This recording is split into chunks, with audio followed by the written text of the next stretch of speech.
Students.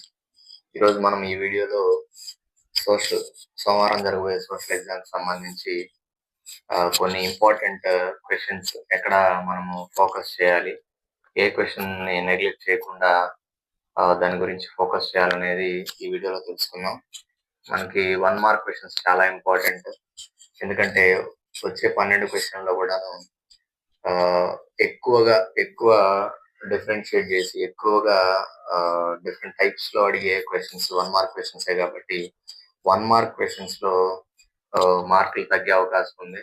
కాబట్టి 1 mark questions ఎక్కడ focus చేయాలి అనేది ఈ వీడియోలో తెలుసుకుందాం. 1 మార్క్ క్వశ్చన్స్ తో పాటు 2 మార్క్ క్వశ్చన్స్ లో ఎక్కువగా పిల్లలు మార్కులు పోగొట్టుకునే క్వశ్చన్స్, నెక్స్ట్ 8 మార్క్స్ లో math questions, pie chart questions ఏ చాప్టర్స్ నుంచి చూసుకొని వెళ్ళాలి ఫైనల్ రివిజన్ లో భాగంగా అనేది ఈ వీడియోలో మీకు చెప్పబోతున్నాను. ముందుగా మొదటిగా 1 మార్క్ క్వశ్చన్స్ ని గమనిద్దాం.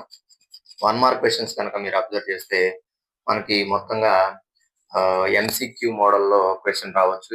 ఎంసీక్యూలో క్వశ్చన్ వస్తుంది, లేదంటే ఫిల్ ఇన్ ద బ్లాంక్ వస్తుంది. 2 మ్యాచింగ్ టైప్ ఆఫ్ క్వశ్చన్ వస్తుంది, analogy type of question, next map based question. 4 countries ఇచ్చి ఈస్ట్ టు వెస్ట్ కానీ, వెస్ట్ టు ఈస్ట్ కానీ, లేదంటే కొన్ని ఒక 4 స్టేట్స్ ఇచ్చి ఇండియాలో north to south, south to north, లేదంటే east to west, west to east ఇట్లాగా అరేంజ్ చేయమంటారు. సో ఇలాంటి క్వశ్చన్ ఒకటి చూడాలి. నెక్స్ట్ పై చార్ట్ క్వశ్చన్, ఒక రెండు మూడు ఆస్పెక్ట్స్ తో ఉన్న ఇన్ఫర్మేషన్ ఇచ్చి టేబుల్ ఇచ్చేసి దాన్ని మీరు బార్ గ్రాఫ్ గా చూపించమనడం, లేదంటే పై చార్ట్ గా చూపించమనడం జరుగుతుంది. Add one out type of questions వస్తాయి.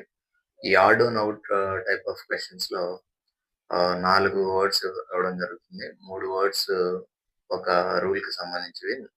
డిఫరెంట్ గా ఉన్న వర్డ్ ఏంటో మనం ఐడెంటిఫై చేయాలి. ఇలా ఆడ్ వన్ అవుట్ కి సంబంధించిన క్వశ్చన్స్ వస్తాయి. మొత్తంగా 1 మార్క్ క్వశ్చన్స్ లో ఎక్కువగా ట్విస్ట్ చేయడానికి అవకాశం ఉంది, మార్క్ పోయే అవకాశం ఉంది. కాబట్టి మనం ఎక్కడ ఫోకస్ చేయాలి అనేది ఒకసారి ఇప్పుడు అబ్జర్వ్ చేద్దాం. ఇప్పుడు matching type of question A chapters నుంచి ఇవ్వడానికి అవకాశం ఉందో చూద్దాం. మ్యాచింగ్ టైప్ ఆఫ్ క్వశ్చన్ లో క్వశ్చన్ ఎలా ఇస్తాడంటే ఏబిసి 1 2 3 అని ఒక 3 ఆస్పెక్ట్స్ ఇస్తాడు. 3 ఆస్పెక్ట్స్ లో మనం గమనిస్తే సివిక్స్ పార్ట్ లో సెకండ్ చాప్టర్ అయినటువంటి ఫెడరలిజం ఉంది మనకి. ఈ ఫెడరలిజం చాప్టర్ లో మనకి union list, state list, concurrent list అనే 3 లిస్టులు ఉన్నాయి. ఈ లిస్టులకు సంబంధించిన ఆ లిస్ట్ లో ఉన్న సబ్జెక్ట్స్, సపోజ్ యూనియన్ లిస్ట్ లో ఫారెన్ అఫైర్స్ కానీ, కరెన్సీ కానీ, బ్యాంకింగ్ కానీ ఇలాంటివి ఉంటాయి. నెక్స్ట్ స్టేట్ లిస్ట్ కి వచ్చేసరికి ట్రేడ్, పోలీస్, అగ్రికల్చర్ ఇవి ఉంటాయి. నెక్స్ట్ కాంకరెంట్ లిస్ట్ లో మ్యారేజ్, డైవర్స్, సక్సెషన్, అడాప్షన్ ఇలాంటి అంశాలు ఉంటాయి.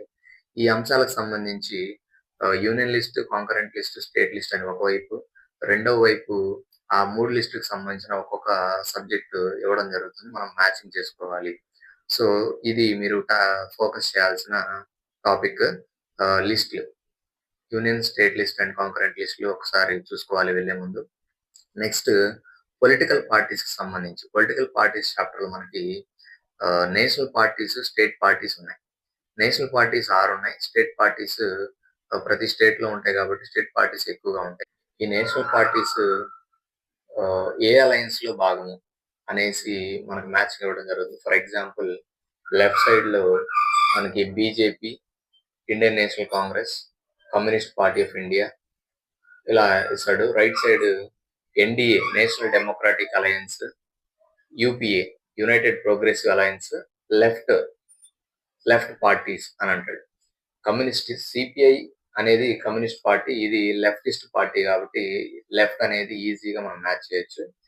ఈ బీజేపీ అనేది ఎన్డీఏలో part. NDA, National Democratic Alliance లో బీజేపీ అనేది ఒక పార్టీ, అలయన్స్ లో ఒక పార్టీ, మేజర్ పార్టీ, పెద్ద పార్టీ. కాబట్టి బీజేపీని మనం ఎన్డీఏకి, next Congress, Indian National Congress ని మనము యూపీఏకి మ్యాచ్ చేసుకోవాలి.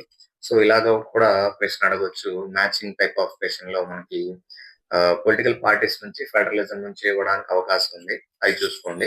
Next analogy type of question కనుక మనం గమనిస్తే, అనాలజీ టైప్ ఆఫ్ క్వశ్చన్ లో కూడా మనము పవర్ షేరింగ్ లో అనాలజీ టైప్ ఆఫ్ క్వశ్చన్ ఎలా ఉంటుంది, మనకి coming together type of federations, holding together type of federations ఉన్నాయి. Coming together type of federations కి, holding together type of federations కి ఎగ్జాంపుల్స్ ఒక అటు ఒక మూడు ఇటు ఒక మూడు నేర్చుకోగలగాలి. ఆ, మనకి అసలు గుర్తుపెట్టుకోవాల్సిన అంశం ఏంటంటే కమింగ్ టుగెదర్ లో యుఎస్ఏ, ఇండియానేమో హోల్డింగ్ టుగెదర్. ఈ రెండు గుర్తుపెట్టుకుంటే మోస్ట్లీ క్వశ్చన్ సాల్వ్ చేయొచ్చు. ఈ రెండింటి మీద తిరుగుతూ ఉంటుంది క్వశ్చన్.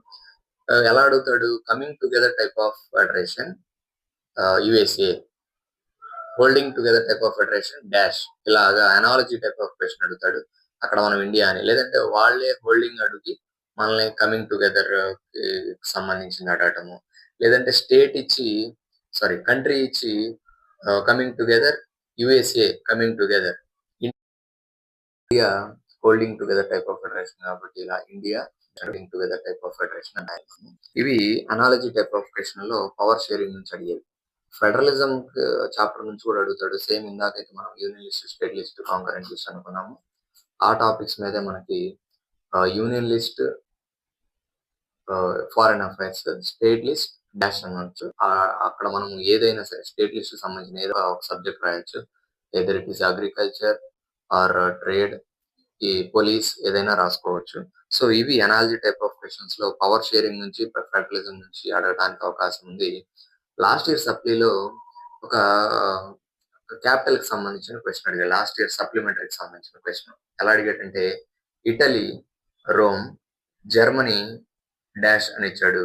ఇది అనాలజీ టైప్ ఆఫ్ క్వశ్చన్. అంటే ఇటలీకి, రోమ్ కి ఏదైతే రిలేషన్ ఉందో మనం జర్మనీ వర్డ్ రాయాలి. అక్కడ ఇటలీ క్యాపిటల్ రోమ్ కాబట్టి ఇక్కడ జర్మనీ క్యాపిటల్ రాయాలి. అక్కడ మనం బెర్లిన్ అనేది రాయాలి. సో ఇది లాస్ట్ ఇయర్ సప్లీలో అడిగిన క్వశ్చన్. ఇలా కూడా అడగవచ్చు. నెక్స్ట్ ఇంకొక టైప్ ఆఫ్ క్వశ్చన్ 1 మార్క్ లో map based question. Map based question ఎలా వచ్చు అంటే మనకి 12th క్వశ్చన్ లో వస్తుంది. ఎగ్జామ్ పేపర్ లో 12th క్వశ్చన్ లో వస్తుంది. 4 కంట్రీస్ ఇస్తాడు. వీటిని వెస్ట్ నుంచి ఈస్ట్ గానీ, ఈస్ట్ నుంచి వెస్ట్ గానీ అరేంజ్ చేయమంటాడు. ఈ క్వశ్చన్ మనం తప్పుకోకుండా ఎలా సాల్వ్ చేయాలి అంటే ఇచ్చిన 4 కంట్రీస్ ని మనకు ఆల్రెడీ ఇచ్చిన మ్యాప్ లో పెన్సిల్ తో ఫస్ట్ మార్క్ చేసుకొని, వెస్ట్ నుంచి అన్నప్పుడు, వెస్ట్ టు ఈస్ట్ అన్నప్పుడు లెఫ్ట్ సైడ్ నుంచి మొదలు పెట్టుకొని 4ని వరుసగా రాసుకోవడం. లేదు ఈస్ట్ టు వెస్ట్ అన్నప్పుడు రైట్ సైడ్ నుంచి మొదలు పెట్టుకొని 4ని వరుసగా రాసుకుంటే క్వశ్చన్ తప్పుకోకుండా ఉంటుంది. ఇదే క్వశ్చన్ లో స్టేట్స్ కూడా అడగొచ్చు. 4 స్టేట్స్ ఇచ్చి, ఇండియాలో ఉన్న 4 స్టేట్స్ ఏవో ఒకటి 4 స్టేట్స్ ఇచ్చి గుజరాత్, మధ్యప్రదేశ్, జార్ఖండ్, త్రిపుర 4 స్టేట్స్ ని నార్త్ టు సౌత్ కానీ, సౌత్ టు నార్త్ కానీ, ఈస్ట్ టు వెస్ట్ అరేంజ్ చేయమంటాడు. మోస్ట్లీ కంట్రీస్ ఇచ్చే అరేంజ్ చేయమంటాడు. ఇంకెక్కడన్నా ట్విస్ట్ చేయాలనుకున్నప్పుడు, క్వశ్చన్ ఇబ్బంది పెట్టాలనుకున్నప్పుడు మాత్రమే, కొంచెం డిఫికల్ట్ అయినప్పుడు పేపర్ స్టేట్స్ ఇవ్వడం జరుగుతుంది. సో స్టేట్స్ కూడా చూసుకొని వెళ్తే మంచిది. నెక్స్ట్ పై చార్ట్కి సంబంధించిన question. Next type of question 1 మార్క్లో పై చార్ట్కి లేదంటే బార్ గ్రాఫ్కి సంబంధించిన క్వశ్చన్. ఒక టేబుల్ ఇస్తాడు, ఆ చిన్న టేబుల్. ఆ చిన్న టేబుల్ని మనము బార్ గ్రాఫ్కి ఇవ్వాలి. 1 మార్క్కి సంబంధించిన బార్ గ్రాఫ్ ఇది. ఫర్ ఎగ్జాంపుల్ ఎలా ఇస్తాడంటే Chinese toys 70%, other country toys 30% అని ఇస్తాడు. ఇప్పుడు మనం ఏం చేయాలి? ఎక్స్ యాక్సిస్, వై యాక్సిస్ గీసుకొని 2 బార్స్, చైనీస్ టాయ్కి సంబంధించిన 70% గ్రాఫ్, ఎక్స్ యాక్సిస్ మీద 10-10 గ్యాప్ తీసుకొని 10-10 స్కేల్ తీసుకొని 70% గీస్తాం. మిగిలిన 30 అదర్ కంట్రీస్కి సంబంధించింది. ఇట్లా ఎక్స్ యాక్సిస్, వై యాక్సిస్ గీసుకొని 2 బార్స్ గీసేసి హెడ్డింగ్ పెడతాం. దానికి బార్ గ్రాఫ్కి హెడ్డింగ్ పెడతాం. ఇదైతే బార్ గ్రాఫ్. అదే పై చార్ట్ అడిగితే మనం సర్కిల్ గీస్తాము. జస్ట్ 70-30 కాబట్టి 70/100, టోటల్ 100 కదా, 70/100 ఇంటూ 360 వేస్తాం. 70/100 ఇంటూ 360 వేస్తే ఎన్ని డిగ్రీస్ వస్తే అంత డిగ్రీస్ యాంగిల్ పెట్టేసి మనం చైనీస్ టాయ్స్ని మార్క్ చేస్తాం. మిగిలింది ఇంకా ఆటోమేటిక్గా అదర్ టాయ్స్ అయిపోతుంది. 2 ఇస్తారు కాబట్టి 1 మార్క్ సంబంధించి. ఇలా pie chart question, bar graph question కూడా అడుగుతాడు. లాస్ట్ ఇయర్ సప్లీలో వచ్చిన క్వశ్చన్ ఇది. Next type of question odd one out. Odd one అవుట్లో ఏ చాప్టర్స్ నుంచి అడగవచ్చు అంటే మనకి పొలిటికల్ పార్టీస్ నుంచి అడగవచ్చు, లేదంటే నేషనలిజం ఇన్ యూరోప్ చాప్టర్ నుంచి అడగవచ్చు. నేషనలిజం ఇన్ యూరోప్ చాప్టర్ నుంచి ఎలా అడుగుతాడంటే 3 పేర్లు ఇస్తాడు. 3 పేర్లు ఇచ్చి, అదే 4 పేర్లు ఇస్తాడు. 3 పేర్లు ఒక అంశానికి సంబంధించినవి, 4వది ఆడ్ వన్ అనమాట. For example Giuseppe Mazzini, Bismarck, Count Cavour, Victor Emmanuel 2, ఇలా 4 నేమ్స్ ఇచ్చి 4ట్లో ఆడ్ వన్ ఏది అని అడుగుతాడు. మనకు తెలుసు ఇటలీకి సంబంధించిన రెవల్యూషనరీస్ వీళ్ళు గిసెప్పి మ్యాజిని కానీ, కౌంట్ కవూర్ కానీ, నెక్స్ట్ విక్టర్ ఎమాన్యుయల్ 2 కానీ, వీళ్ళందరూ ఇటలీకి సంబంధించిన వాళ్ళు.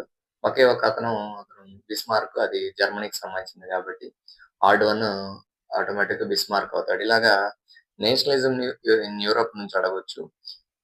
ఇంకొకటి national parties, state parties. Political parties నుంచి ఆల్ టైప్ ఆఫ్ క్వెషన్స్ అడగడానికి ఛాన్స్ ఉంది. నేషనల్ పార్టీస్ నుంచి మనకి ఆహ్, 3 నేషనల్ పార్టీస్ ఇచ్చి ఒక స్టేట్ పార్టీ ఇవ్వడం, లేదంటే 3 స్టేట్ పార్టీస్ ఇచ్చి ఒక నేషనల్ పార్టీ ఇచ్చినప్పుడు ఆడ్ వన్‌ని ఫైండ్ ఔట్ చేయగలగాలి. For example BJP, INC, CPIM, TDP అని ఇచ్చినప్పుడు మనకి టీడీపీ అనేది ఆడ్ వన్ అవుతుంది. ఇలాగా odd one out type of questions ఉంటాయి. ఇది 1 మార్క్ క్వెషన్‌కి సంబంధించిన 1 మార్క్ క్వెషన్‌కి సంబంధించిన డిఫరెంట్ టైప్ ఆఫ్ క్వెషన్స్ అన్నమాట. నెక్స్ట్ 2 మార్క్స్‌లో గమనిస్తే మీరు 13థ్ క్వెషన్ మ్యానుఫ్యాక్చరింగ్ ఇండస్ట్రీస్ నుంచి వస్తది.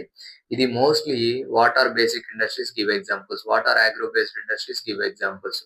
What are mineral based industries, give examples. ఈ క్వెషన్సే వస్తాయి. ఇది కానప్పుడు ah, what different types of pollution గురించి వస్తుంది. నెక్స్ట్ ఇంపార్టెంట్ క్వెషన్ 19వ క్వెషను. ఇది గ్లోబలైజేషన్ అండ్ ఇండియన్ ఎకానమీ అనే చాప్టర్, ఎకానమీ నుంచి వస్తుంది 19వ క్వెషను. ఇది పిక్చర్ ఇచ్చి పిక్చర్ గురించి రాయడం ఉంటుంది. ఇది గ్లోబలైజేషన్‌కి సంబంధించి 2 పిక్చర్స్ ఉన్నాయి. 2 పిక్చర్స్ గురించి 2 సెంటెన్సెస్ నేర్చుకోండి. ఇది ఇగ్నోర్ చేయకుండా మీరు నేర్చుకోవాలి 19వ క్వెషన్. నెక్స్ట్ 20వ క్వెషను కన్స్యూమర్స్‌ని అవేర్ చేయడానికి 2 స్లోగన్స్ ఇమ్మంటాడు. ఇది ఎవర్ గ్రీన్ క్వెషన్. ఇది ఏ క్వెషన్ పేపర్‌లో అయినా ఉండేదే కాబట్టి స్లోగన్స్ నేర్చుకోవాలి. బిల్ అడగటము, మ్యానుఫ్యాక్చర్ డేట్ చెక్ చేయడము, ఎక్స్‌పైరీ డేట్ చెక్ చేయడము ఇలాంటివన్నమాట. మ్యాప్ విషయానికొస్తే మనము ఇండియా మ్యాప్‌కి సంబంధించి 4 మార్కులు, వరల్డ్ మ్యాప్‌కి సంబంధించి 4 మార్కులు. 8 మార్కులకి మనకు మ్యాప్ వస్తుంది. ఆహ్, ఇండియా మ్యాప్‌లో 2 సెట్లుగా ఇస్తాడు. 4 ఒక సెట్, 4 ఒక సెట్. ఏ 4 వస్తే ఆ 4 రాయాలి మనము. రెండిట్లో మిక్స్ చేసి రాసినా గాని కొన్నిసార్లు మార్క్స్ ఇస్తారు. కానీ బెటర్ ఏంటంటే ఆ 4 గాని, ఈ 4 గాని రాయడము. ప్రతి 4లో ఏమేమి ఉంటాయి ఖచ్చితంగా అనేది ఇప్పుడు నేను చెప్తాను. ఒక రివర్ ఖచ్చితంగా ఉంటుంది. ఆ రివర్స్‌లో గూడా గంగా, గంగా, ఇండస్, బ్రహ్మపుత్ర 3, గోదావరి, కృష్ణ, నర్మద, మహానది. ఇంతవరకు ఈ రివర్స్ నేర్చుకుంటే చాలు. ఈ రివర్స్‌లోంచి ఒక రివర్ ఖచ్చితంగా వస్తుంది. Next state. మనకి ఒక 10 ఇంపార్టెంట్ స్టేట్స్ ఉన్నాయి. South Indian states Gujarat, Punjab, Rajasthan, next Uttarakhand, Bihar, West Bengal, Meghalaya, Arunachal ప్రదేశ్‌లా కొన్ని స్టేట్స్ మనకి యాక్షన్ ప్లాన్‌లో కూడా ఇచ్చారు. ఈ కొన్ని స్టేట్స్ నేర్చుకొనెళ్తే ఆ స్టేట్‌లోంచి ఒక స్టేట్ ఖచ్చితంగా వస్తుంది. సో, ఒక రివర్, ఒక స్టేట్, ఒక స్టేట్‌కి సంబంధించిన క్యాపిటల్. ఒక స్టేట్‌కి సంబంధించిన క్యాపిటల్ గాని, ఈ ప్లేస్‌లో ఒక ఫేమస్ మెట్రోపాలిటన్ సిటీ గాని, అది ముంబై అవ్వచ్చు, చెన్నై, బెంగుళూరు, కోల్కతా, న్యూఢిల్లీ ఇలాంటి పెద్ద పెద్ద సిటీస్ అడగడానికి అవకాశం ఉంది.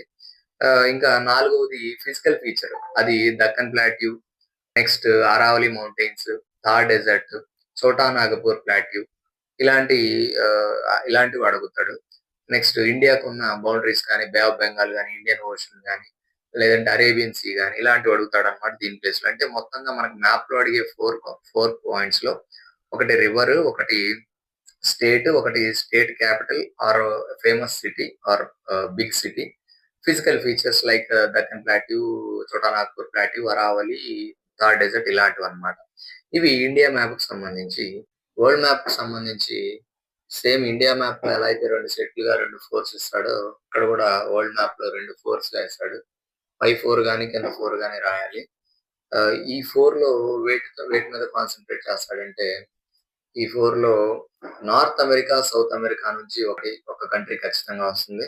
అది నార్త్ అమెరికాలో ఒక 3 ఉన్నాయి. సౌత్ అమెరికాలో ఇంపార్టెంట్ ఒక 2 ఉన్నాయి. నార్త్ అమెరికాలో మెక్సికో, కెనడా, యూఎస్ఏ.